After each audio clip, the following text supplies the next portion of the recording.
नमस्कार दोस्तों, study with Manish में आपका स्वागत है। आज हम क्लास 6 एनसीईआरटी की अध्याय 1 की हम बात करेंगे और जानेंगे। शॉर्टकट तरीका अपनाएंगे और रिवाइज भी होगा। और किसी भी कंपटीशन की तैयारी कर रहे हैं तो एनसीईआरटी बहुत मायने रखती है। तो चलिए हम उस हिसाब से एनसीईआरटी का अध्ययन करते हैं।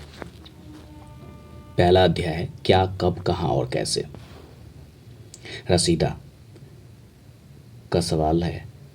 रसीदा बैठी अखबार पढ़ रही थी। अचानक उसकी निगाह एक सुर्खी पर पड़ी। 100 साल पहले। वो सोचने लगी कि यह कोई कैसे जान सकता है कि इतने वर्ष पहले क्या हुआ था।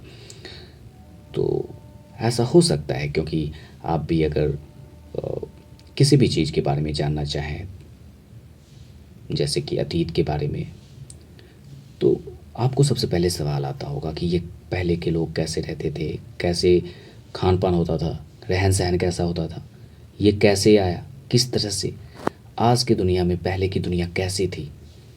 तो इस तरह के सवाल माइंड में आते रहते हैं।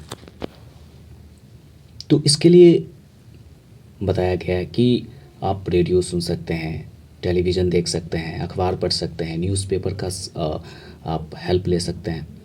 तो इस तरह से आप जानकारी प्राप्त कर सकते हैं अतीत के बारे में जानने के लिए।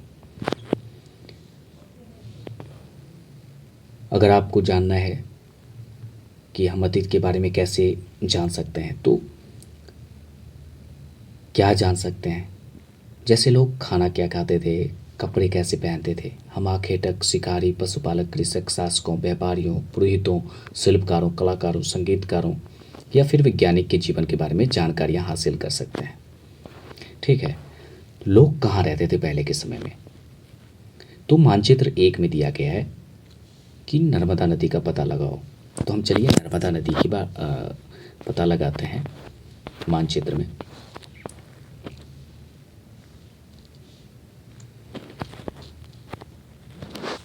नर्मदा नदी यहाँ बीच में है। तो सबसे पहले हम जानते हैं कि नर्मदा नदी आखिर कहाँ है। ये आपको मध्य प्रदेश राज्य में है नर्मदा नदी, जो जबलपुर के यानी नर्मदा नदी के किनारे बसा एक जबलपुर शहर है जो मध्य प्रदेश में है। ठीक है। जब मध्य प्रदेश की बात आती है तो हम कुछ कुछ पॉइंट जान लेते हैं। मध्य प्रदेश का राज्यपाल जो है श्री मंगू भाई पटेल हैं और मुख्यमंत्री शिवराज सिंह चौहान है। राजधानी मध्य प्रदेश का भोपाल हो जाता है। अगर विशेषता की बात करें जबलपुर में, तो भेड़ाघाट के समीप कपिल धारा धुआंधार एक जलप्रपात है, उसका निर्माण करता है। डेल्टा के बजाय एस्चुचेरी बनाती है। इसे संस्कार धानी भी कहा जाता है। और संस्कार धानी आखिर किसने नाम दिया, तो आचार्य विनोबा भावे ने नाम दिया। ये नर्मदा नदी जो आपको दिख रही है, खास करके यहाँ पे कई लाख वर्ष पहले से लोग इस नदी के तट पर रह रहे हैं। यहाँ आरंभिक लोगों में से कुछ कुशल संग्राहक भी रहते थे। इसके उद्गम के बारे में पता करें तो विंध्याचल पर्वत श्रेणियों में स्थित अमरकंटक नामक स्थान पर है। ऊंचाई समुद्र तल से 1057 किलोमीटर है। संगम मुहाना जो है वो खंबात की खाड़ी है। लंबाई अगर बात करें नर्मदा नदी की तो 1312 किलोमीटर है। तो आपने जान लिया कि यहाँ पे लाखों वर्ष पहले जो है लोग इस नदी के तट पर रह रहे हैं, जो कुशल संग्राहक होते थे, जो जंगल से परिचित होते थे। वे शिकार एवं कंदमूल पर निर्भर रहते थे। चलिए अगला पॉइंट जो आता है हम उस पर बात करते हैं। अगला है अब तुम उत्तर पश्चिम की सुलेमान और किरथर पहाड़ी का पता लगाओ। चलिए हम उत्तर पश्चिम सुलेमान और किरथर पहाड़ी का पता लगाते हैं मानचित्र में। उसके बाद जानते हैं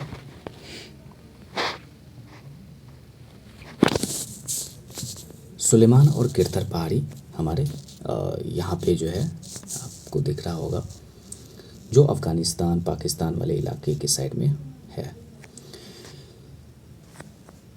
ये वो क्षेत्र है सुलेमान और ये किरथर पहाड़ी की बात अगर करें तो ये वो क्षेत्र हो जाते हैं जहाँ लगभग 8000 वर्ष पूर्व स्त्री पुरुषों ने सबसे पहले गेहूँ तथा जौ जैसे फसलों को उपजाना आरंभ किया था।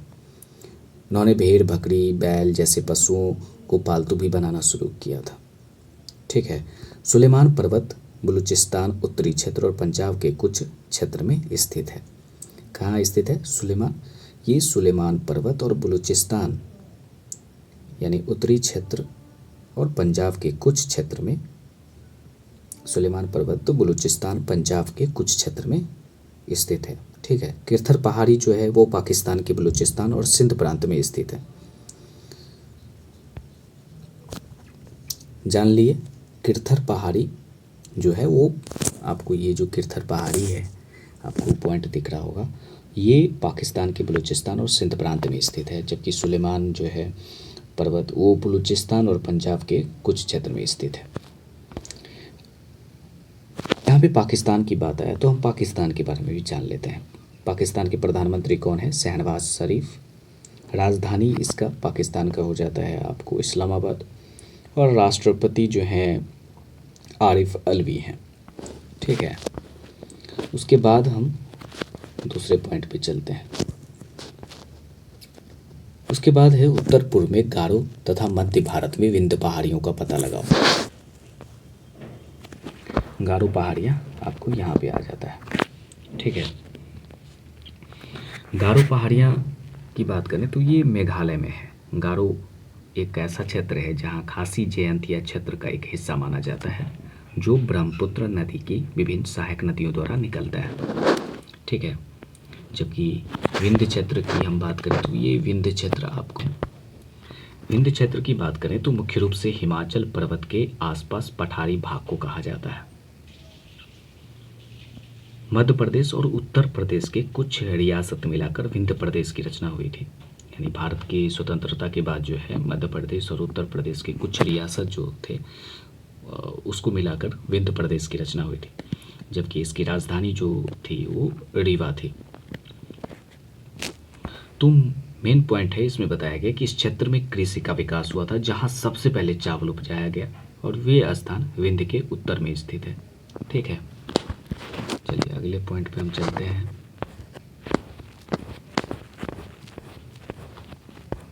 मानचित्र पर सिंधु तथा इसकी सहायक नदियों का पता लगाने का प्रयास करो।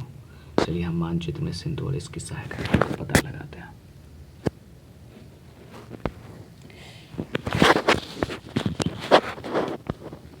सिंधु नदी हमारा यहाँ पे हो जाता है, और इसकी सहायक नदियाँ आप देख रहे होंगे यहाँ पे सतलज, चेनाब, रावी जो है ये इसकी सहायक नदियाँ हैं।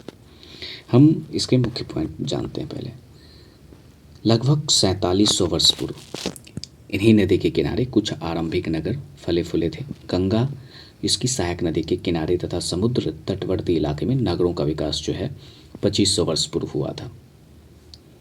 सिंधु नदी जो है वो एशिया की सबसे लंबी नदी मानी जाती है, और प्रमुख सहायक नदी जो है आप देखें कि झेलम नदी, चेनाब नदी, रावी नदी, सतलज नदी, ब्यास नदी, ये सब जो है प्रमुख सहायक नदी हो जाता है।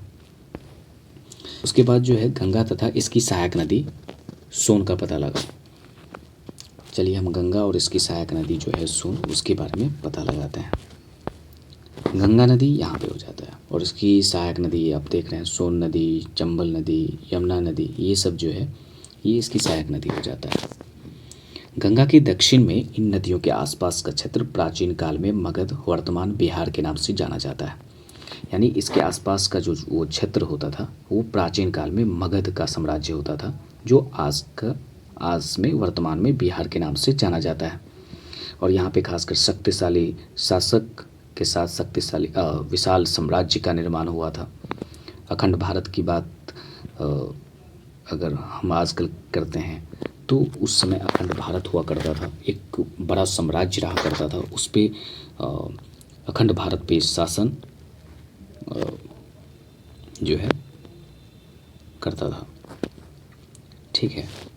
चलिए हम उसके बाद जो है, और ये सिंधु नदी की बात अगर हम करें तो ये जो है इंडस से निकला हुआ, संस्कृत में सिंधु निकला हुआ है। चलिए आगे चलते हैं हम। चलिए आगे पॉइंट पे चलते हैं। देश का नाम। अपने देश के लिए प्राय इंडिया, भारत जैसे नामों का प्रयोग करते हैं, और इंडिया शब्द इंडस से निकला हुआ है, जिसे संस्कृत में सिंधु कहा जाता है। ठीक है। एटलस में ईरान यूनान का पता लगाओ कहता है एटलस में, यानी ईरान जो है और यूनान का पता लगाने के लिए कहता है लगभग 2500 वर्ष पूर्व उत्तर पश्चिम की ओर से आने वाले ईरानियों और यूनानियों ने सिंधु को इंदोस और इस नदी के पूर्व में स्थित भूमि प्रदेश को इंडिया कहा। ठीक है, तो चलिए हम मुख्य पॉइंट इसमें जो बताया जाता है बताने का प्रयास किया जा रहा है कि इंडिया इंडस से निकला है, जिसे संस्कृत में सिंधु कहा जाता है। ठीक है, तो इंडिया वहीं से निकला हुआ है आजकल जो हम प्रयोग करते हैं। लगभग 2500 वर्ष उत्तर पश्चिम की ओर से आने वाले ईरानी और यूनानियों ने सिंधु को हिंदोस अथवा इंदोस और इस नदी के पूर्व में स्थित भूमि प्रदेश को इंडिया कहते थे। भारत नाम का जो प्रयोग है वो उत्तर पश्चिम में रहने वाले लोगों के एक समूह के लिए किया जाता था। आज भारत नाम जो है वो एक भारत के नाम से नाम पर पड़ा है। वो भारत नाम का जो प्रयोग होता था वो उत्तर पश्चिम में जो रहने वाले लोग होते थे, वहाँ के जो समूह होते थे उनके लिए प्रयोग किया जाता था। इस समूह का उल्लेख संस्कृत के आरंभिक जो है लगभग 3500 वर्ष पूर्व पुरानी एक कृत ऋग्वेद है उसमें मिलता है, और बाद में इसका प्रयोग जो है देश के लिए होने लगा। खासकर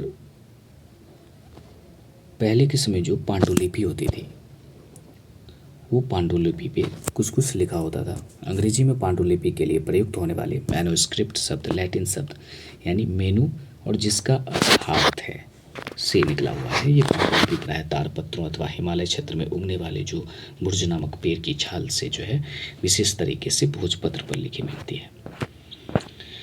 ये जो अभिलेख आप देख रहे हैं ये 2250 वर्ष पुराना अभिलेख वर्तमान अफगानिस्तान के कंधार से प्राप्त हुआ था, और यह अभिलेख जो है अशोक नामक शासक के आदेश पर उत्कीर्ण करवाया गया था।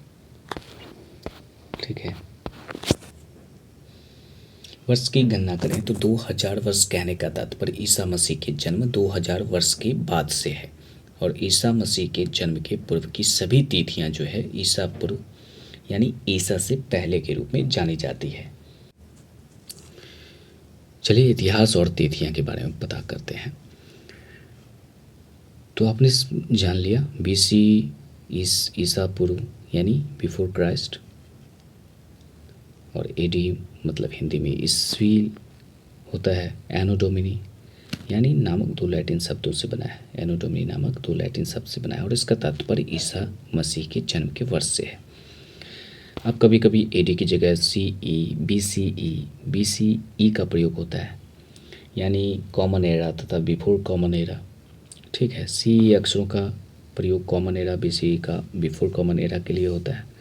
हम इन शब्द का प्रयोग इसलिए करते हैं क्योंकि विश्व के अधिकांश देशों में अब इस कैलेंडर का प्रयोग सामान्य हो गया है।